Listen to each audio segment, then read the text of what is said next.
Salut à tous, c'est Guillaume, l'orthogestionnaire. Aujourd'hui, on va parler de l'avenant 19 entre la Sécu et les orthophonistes libéraux et de l'impact de ce texte concret sur nos revenus dans les mois qui viennent. L'avenant 19, c'est donc un texte important qui a été signé entre les caisses et le syndicat représentatif des orthophonistes, la FNO. Il a été signé le 25 février, il sera mis en application d'ici la fin du premier semestre, d'après ce que disent les caisses, pour la partie non tarifaire, et 6 mois plus tard pour le début de la partie tarifaire, et au 1er juillet 2023 pour la fin de la partie tarifaire. On sait qu'il n'y a pas eu de revalorisation de la lettre clé de l'AMO, donc il y a eu un saupoudrage sur plusieurs cotations, et la FNO vient de publier une grille pour nous aider à quantifier ça et voir un peu l'impact que ça aura pour nous, et on va regarder un peu ça ensemble. Alors, qu'est-ce que ça vaut une revalorisation avec un AMO gelé? Regardons déjà ce que l'avenant 16 avait fait. J'avais écrit en 2018 que dans mon cas, ça représentait 0,9% d'augmentation. J'avais fait un article là-dessus.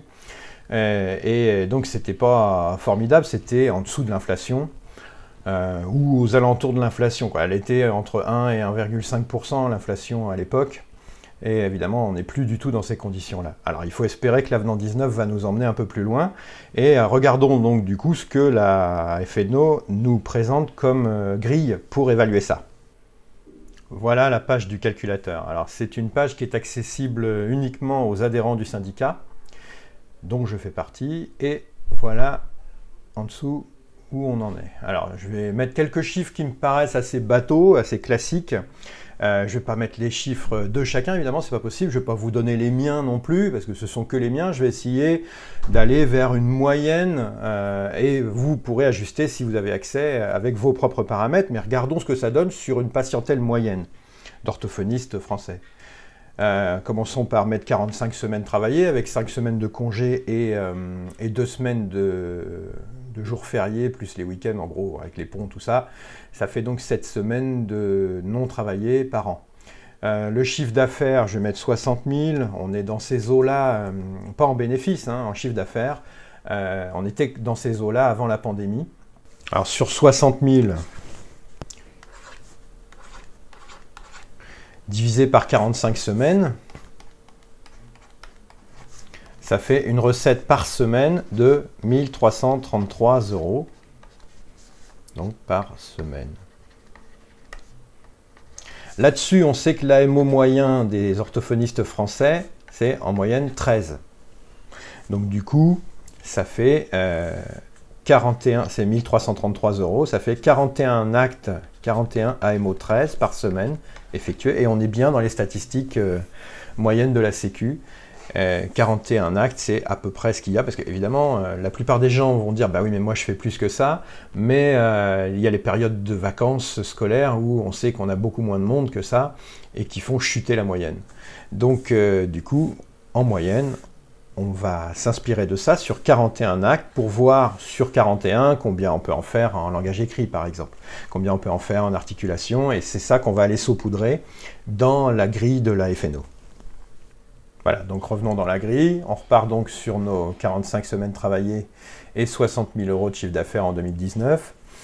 On va dire que de l'articulation, on en fait, on va dire 2, disons 2. On va dire 1 de vélo, non, plutôt, ça c'est pas, on va plutôt mettre 1 là. Là, on va mettre 0, là, on va mettre 2. Là, on va mettre 0. Là, on est sur le gros morceau, le langage écrit. Là, on va dire qu'on en fait 13 sur 41. Ça paraît possible. Là, on va dire 2. On sait que le langage écrit représente environ un tiers des actes libéraux des orthophonistes français en moyenne. Alors, évidemment, il y a des gens qui disent « moi, j'en fais pas ». Il y a des gens qui en font plus qu'un tiers, mais en moyenne, c'est ça. Donc, partons sur l'idée d'un tiers. On arrive donc à un total de gains qui est reporté ici de 3 521 € et donc une augmentation de quasiment 6%. c'est quand même pas mal, hein, 6%. C'est quelque chose qui nous ramène à peu près à ce que j'avais eu lors de ma première revalorisation tarifaire au début des années 90, quand l'AMO était passé de 13,30 à 14 francs. 13 francs 30 à 14 francs. Bon, ça vaut pas quand même le début des années 2000 quand on est passé à 2,4, 2,40. Parce que là, on s'était pris 9% d'un coup. Ça, c'est, je crois, la plus belle revalorisation que j'ai vue depuis le début de ma carrière. 9% d'un coup, mais sur l'AMO. Là, toujours pareil, hein, on est à 6% sur la patientèle que je viens de définir. On ne sait pas quelle est la proportion de neuro, la proportion de langage oral, ça on s'en fiche parce que de toute façon, ce n'est pas impacté par l'avenant 19. Puisque, comme je vous disais, les augmentations sont saupoudrées dans la nomenclature. Donc du coup, on arrive à 6%, ce qui est quand même assez méritoire. On est au-dessus de l'impact de ce qui s'est passé il y a 5 ans dans l'avenant 16, vous avez vu tout à l'heure, largement au-dessus.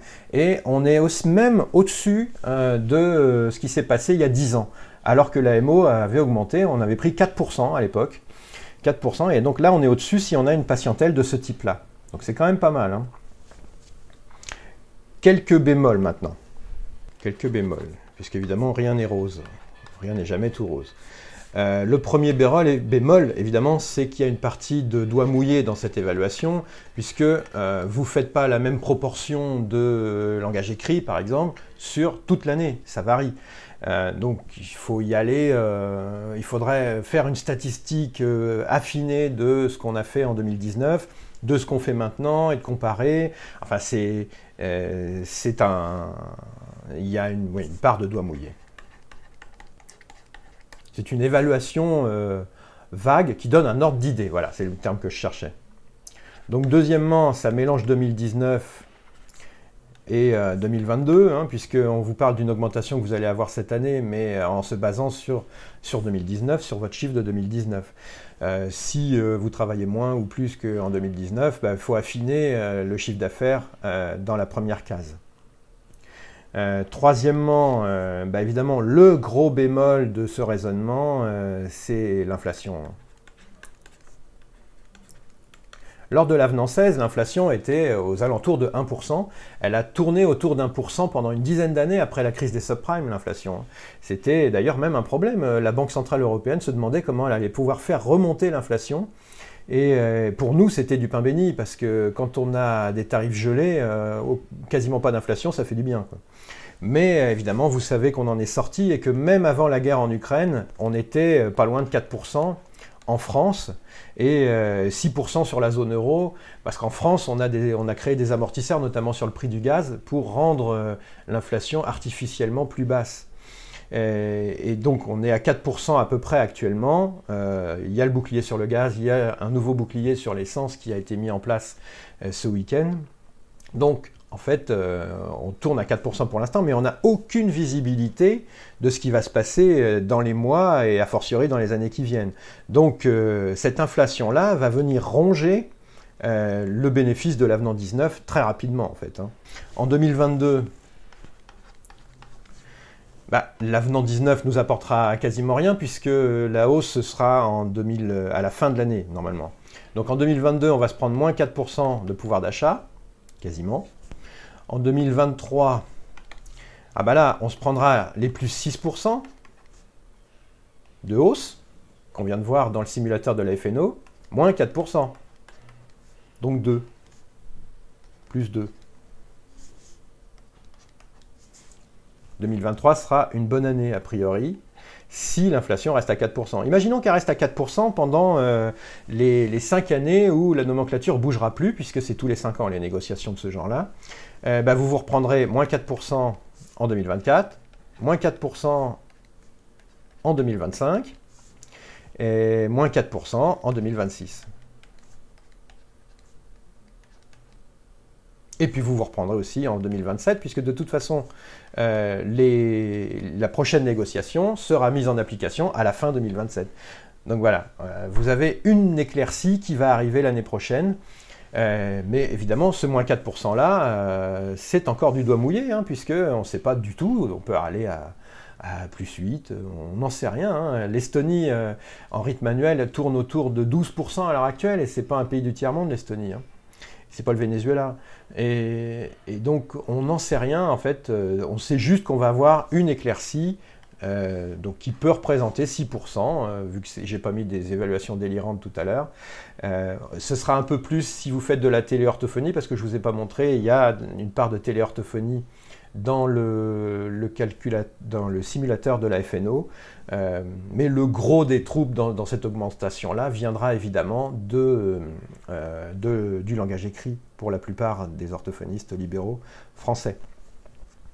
Donc, plus que jamais, évidemment, quand on voit ça, qu'est-ce qu'on en déduit?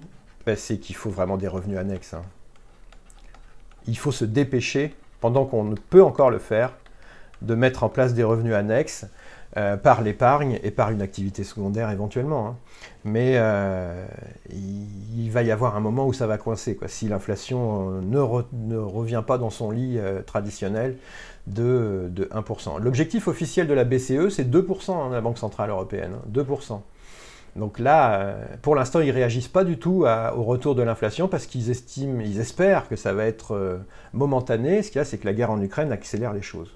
Voilà, c'est tout pour cette vidéo sur l'impact de l'avenant 19 sur nos tarifs. J'espère que vous y verrez un peu plus clair et que donc vous aurez le sourire en 2023 puisque, en fait, le cadeau, c'est l'année prochaine principalement. Si vous voulez vous tenir au courant de tout ce qui se passe dans l'actualité orthophonique et paramédicale en général, n'hésitez pas à vous inscrire à ma newsletter du jeudi. Je vous mets le lien dans la description, juste en bas de la vidéo. Grâce à ça, vous ne pourrez pas dire que vous n'êtes pas au courant de quoi que ce soit, puisque vous serez au courant de tout ce qui se passe dans les domaines extra-cliniques de notre métier. Voilà, à la prochaine pour une nouvelle vidéo.